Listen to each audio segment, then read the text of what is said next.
We disagree on obstruction type B and the placement of the runner. Coming up next.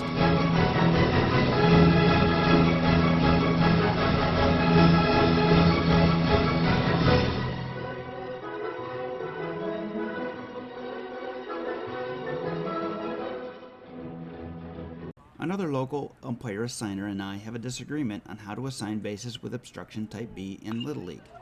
The same would apply with any baseball that has type B obstruction, and the only rule set that doesn't have type B obstruction is high school.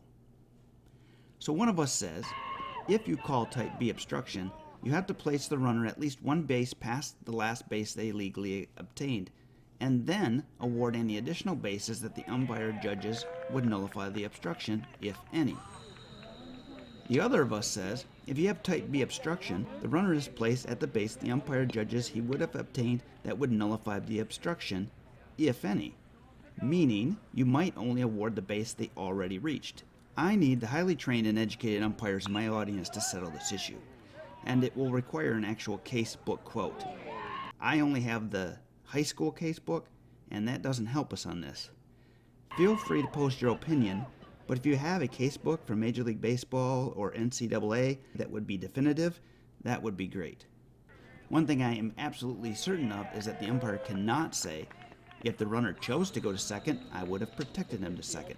But since he went back to first, that's where he's placed. I have heard that said to me more times than I can remember as a first base coach. That is, by definition, the wrong answer for Little League Baseball and every other baseball. By saying that you would have protected the runner to second, you are admitting that in your judgment, he would have reached second, and therefore, to nullify the obstruction, you would be required to send them there whether they made the attempt or not. As for this clip, I sent the runner to second, and regardless of the outcome of who is right or not with our argument, I'd still send him to second.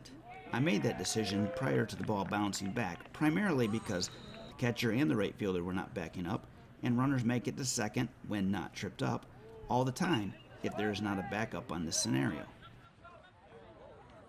While we're here, we'll look at one other thing. That was the first ball in play in this game, and we're training 4-man, and I was in A position. The very next ball in play was this play.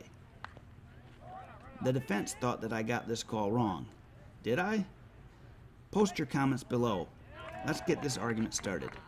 Also, check out these other close call or controversial call videos.